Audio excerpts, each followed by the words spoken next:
Okay, so Rob Font versus Kyler Phillips concluded, and Kyler Phillips did not get the finish. Now, in the first round, I'm going to be real. He did look really good, but as you go the distance and Rob Font gets the timing of those takedowns, you can't really stand and bang with someone like Rob Font, who's definitely a great striker. But Kyler Phillips proved that his strong suit's really his grappling against the top echelon guys. Now, he could strike against the lower echelon guys, but when it comes to the top echelon guys, he's not really that much of a striker for those standards. That's probably something he's going to have to work on. So, like I said in the last episode, if he falls short against Rob Font, you could tell he's probably going to be fighting someone like Peyton Talbot or someone who's going to want to make a jump in the rankings if Peyton wants to take that fight. I'm throwing it out there. It's a big possibility. But Peyton Talbot, if he were to fight Kyler Phillips, I feel like Peyton would put Kyler away pretty bad. Because we've seen Peyton just hit people with bombs in like the first 19 seconds. And when you see guys like that, it's easier said than done right now. We're going to have to wait to see how he adjusts to the rankings. But if I want to bust into the top 15 and just have a ranking next to my name, I think like if I were in Peyton's shoes, Kyler would probably be the guy I'd want to challenge for that. So if Kyler would want to come out on the winning end of that one, what he really need to do is work on his striking and work on just his hands a little bit. We've seen better striking from him in the past. A lot of it, like I said, came from his grappling. That John Crouch jiu-jitsu was really on point.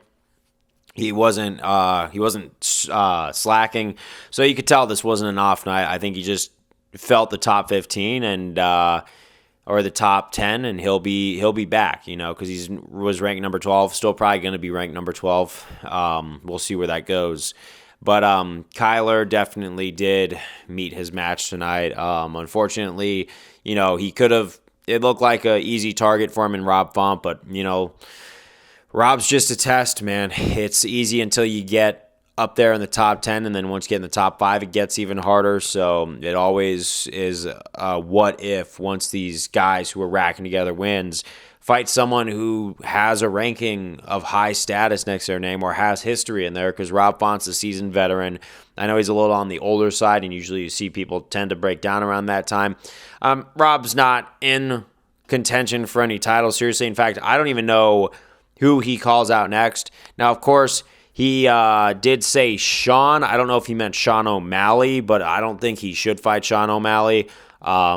I just don't think that a fight of that status would be in the thing. I think Sean would capitalize and knock him out pretty badly, if I'm being real. So I don't know what's next for him. Maybe the loser of Figgy versus Jan if he wants to run it back with Figgy. If Figgy ends up losing to Jan, or if he wants to fight Jan, if Jan's the one that falls short. But we'll have to see where all that goes. But it is, clear that Kyler's just got a few things to work on right now. And, hopefully for his sake, he does a bounce back fight and gets another win under his name before Peyton moves up, because that would be good timing, because I know Peyton probably wants to spend a little bit more time in the non-ranks. But the more time Peyton spends in the non-ranks, the more harder it's going to be for Kyler if that matchup were to happen. Because, like I said, I don't know if the Raul Rosas versus Peyton Talbot is ever going to happen. I think Peyton would give Raul a lot of problems. So I think Peyton should be skipping into the top 15 at this point. But we'll see where that goes. Just a few ideas to bounce around. But no, there's not a new guy in the top 10 ready to take names. There wasn't some fantastic finish. I wasn't really expecting much of one. So this kind of went along with, what I was thinking. But, what'd you guys think? What's next? Who should Rob fight? Who should Kyler fight?